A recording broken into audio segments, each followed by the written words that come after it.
Book पढ़ रहे हैं शक्ति के 48 नियम। नियम नंबर 8 है, दूसरों को अपने पास बुलाएं और जरूरत पड़ने पर उनकी तारीफ भी करें।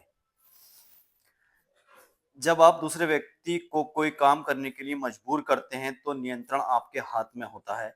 हमेशा ज्यादा अच्छा यही होता है कि आपका विरोधी आपके पास आए और इस प्रतिक्रिया में आपकी अपनी योजनाएं छोड़ दें, बहुत बड़ा प्रलोभन देकर उसे ललचाएं, फिर उस पर हमला कर दें। तुरुप के सारे पत्ते आपके हाथ में होते हैं।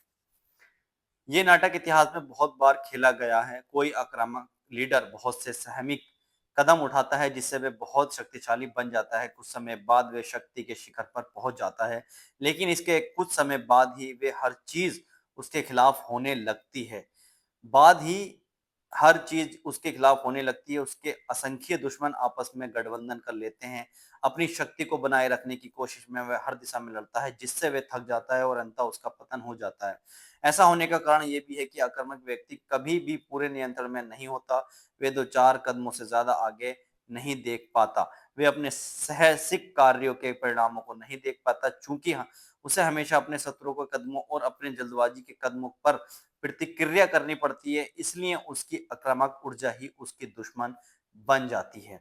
शक्ति के संसार में आपको खुद से पूछना चाहिए, अगर नियंत्रण मेरे हाथ में नहीं है तो यहाँ से वहां भागना, समस्याएं सुलझाने और शत्रुओं को हराने की कोशिश करने का क्या फायदा। मैं घटनाओं को नियंत्रित करने के बजाय उन पर प्रतिक्रिया करने में ही क्यों उलझा रहता हूँ। जवाब आसान है, शक्ति की आपकी परिभाषा ही गलत है। अपनी शक्ति से आक्रामक काम को ही प्रभावी काम मान लिया है। अक्सर सबसे प्रभावी काम होता है पीछे बने रहना, शांत बने रहना और दूसरों को अपने बिछाए जाल में फंसाना। तत्काल विजय पाने के बजाय दीर्घकालीन शक्ति का खेल खेलना ज्यादा असरदार होता है। याद रखें, शक्ति का मूल आधार है पहल करने की योग्यता। अपने कार्यों पर दूसरों से प्रतिक्रिया करवाना, अपने विरोधियों और अपने आसपास के लोगों को रक्षात्मक होने पर मजबूर करना।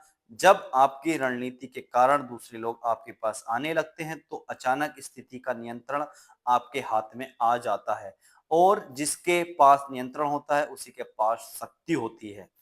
इस स्थिति तक पहुंचने के लिए आपके पास दो चीजें होनी चाहिए।